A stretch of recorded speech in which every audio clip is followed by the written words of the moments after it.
Hello, welcome back to the Narconon Scientology Chronicles channel. I'm Lucas Catton, and I wanted to share some news with you. Actually, a follow-up story to Tony Ortega's story that he had posted on his website recently about the closure of new Narconon centers, or the new closure of some old Narconon centers, I should say, and that is the Narconon Fresh Start programs. And Narconon Fresh Start was also first of all, it was an attempt to rebrand themselves as Fresh Start, quote unquote. And not rebrand as in leaving the network, but hiding their affiliation, really. People would leave off Narconon at times and just call it Fresh Start and things like that. And so I had gotten word, as he talked about in his story, that I had gotten word from some people that the programs were closing down. And I notified him, and we're going about getting various verifications of those facts. And then he found, not only did he have one of his readers take a picture and see dumpsters outside of their facility in Warner Springs, California, but also Narconon International had completely removed all the Fresh Start programs from those facilities from their website. So the rumors were very clearly true. And then upon looking at some Google My Business pages and things like that, they had actually closed down at least as early as January, or began doing so because there were some comments left on there, and whether they were, taken over by someone else or whatever, they hadn't been fixed, and it talked about them being closed. So these facilities, I mentioned the one in Warner Springs, which I actually attended the grand opening of. Nancy Cartwright came out, the voice of Bart Simpson, came out and spoke as part of their grand opening. I was the president of Narconon Arrowhead back then. I did a lot of stuff with Narconon International, and they brought me out. So I spoke at their grand opening. Or I'm sorry, I didn't speak. I assisted in their grand opening ceremonies and speaking with legislators and things. They had some California state and local legislators who attended as well. And they used to have a facility in Newport Beach. They had closed that down.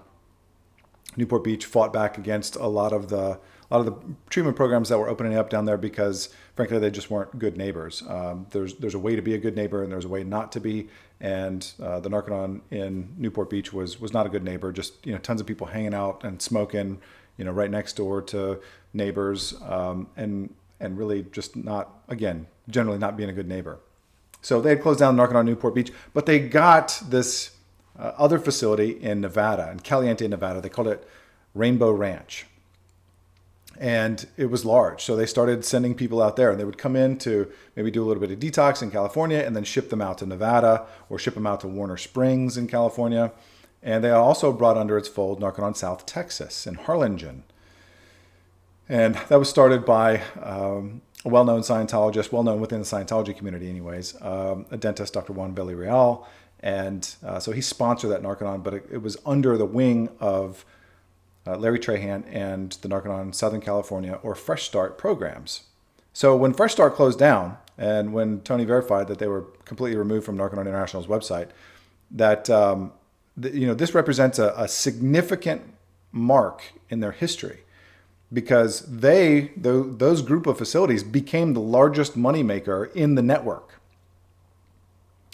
So for a number of years, especially as Arrowhead tanked and things like that, these three Narconon Fresh Start facilities got up to as much as, I believe the 990 forms show, like $18 million in a single year amongst these facilities. And that was the highest revenue from any sector of Narconon facilities that I found. Interestingly enough, amongst this whole thing, and Tony mentions in his story that back in 2004, I think he showed that there were like 14 Narconon centers listed on Narconon International's website, and there was also some Narconon drug education facilities as well, such as Boston and Great Lakes and Narconon LA drug education and things like that. So those are all gone. We're down to 5 facilities in the United States now, and these 5 combined, which is Narconon Ojai in California, a 6-bed facility in Larry Hagman's old estate, Narconon Arrowhead, which is a 250-bed facility on 250 acres where there's about 12 people there currently, Narconon Louisiana, New Life Retreat or Riverbend Retreat, depending on how they're calling themselves today, and Narconon Suncoast in Florida, Clearwater, Florida, and Narconon Colorado. They call it a life worth saving up in Fort Collins, Colorado. Those are the 5 Narconon facilities left in the United States, and there are none in Canada anymore either. So the ones that shut down back then, we had the Northern California facilities, which there were 3 of them. They completely left the network and became something else altogether. Now all of the 3 Fresh Start facilities are gone. Narconon Georgia closed after a wrongful death lawsuit that they settled, and then revelations of insurance fraud that came about where insurance fraud investigators actually raided their facility, and I met with them a couple times afterwards to help decipher some of the situation and the language that they found and things like that. They found them falsifying records and all kind of stuff. So they sneakily went through the district attorney, Danny Porter, in Gwinnett County, I believe, and negotiated a non-prosecutorial agreement to close their facility for at least 2 years. Now, they haven't been back since, but that was their way of trying to not be charged with the crimes that they were caught doing. There was no if they did it. It was just a matter of pinning it on who exactly was the responsible parties. So Georgia shut down. There used to be 3 facilities in Florida. Gulf Coast is now gone. They left the network completely a number of years ago. There used to be a smaller outpatient Narconon Florida in Clearwater that merged basically into Narconon Suncoast. So what was 3 facilities in Florida is now 1. So Narconon Michigan also closed, and that used to be a large facility as well. And prior to that, the facilities that Per Wickstrom owned that had left, there's information that they've all closed now too. There's really a lot of stuff happening here, and there's some additional significance in that the total revenue, if you look back to the peak annual revenue for the Narconon Network, according to the 990 forms that are on file, the total revenue for 2012 was greater than $60 million in the United States for the Narconon facilities. It's pretty substantial. That's quite a bit of money. Narconon Arrowhead alone did a little over $12 million in revenue that year. In 2021, with only 5 facilities now, based on the trends that are happening, all 5 of those Narconon facilities will do about $8 to $10 million in revenue this year. Now, you might be thinking $8 to $10 million is a ton of money. And given the situation and given who they are and all that stuff, it really is. But if you compare that to where they were just 8 or 9 years ago, producing over $60 million, now down to single-digit $1 million. That is a very significant change, and they're also now being looked at for their violation of federal law regarding the Eliminating Kickbacks in Recovery Act, where they pay FSM commissions, which you can see the earlier video about that. So I predict that as investigators continue to unpack all the information involved in the systemic fraud that is part of the remaining facilities, and as people come forward and share the evidence, it'll continue to likely be the end of the Narconon centers, the end of the Narconon network.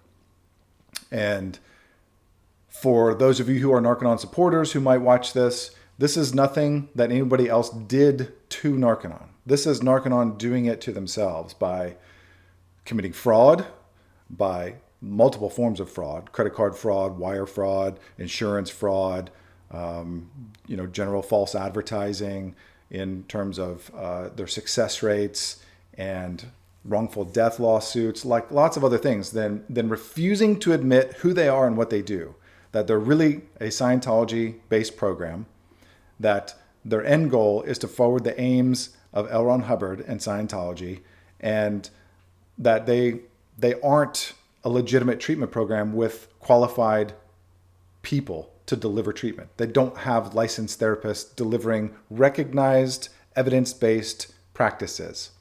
The way to get around that is to admit that you're a religious-based program.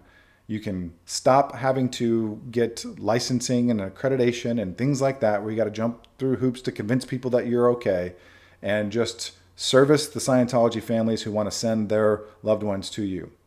And that is the only chance you have to remain in existence, because time is running out, and it's very clear with the shuttering of the largest moneymaker now in the past several years, also gone from your network. Narconon International is gone. All this stuff that it continues to crumble. Nobody did this to you. This is your own acts. If anyone out there has information that they want to share about Narconon's paying FSM commissions for referring people in the last couple years, a little bit more than that, since October of 2018, please reach out, contact me anytime. There's lots of other ways to do so. And until then, we'll share some more news coming up. And that's about it for this time for Narconon and Scientology Chronicles episode. I'm Lucas Catton. Take care.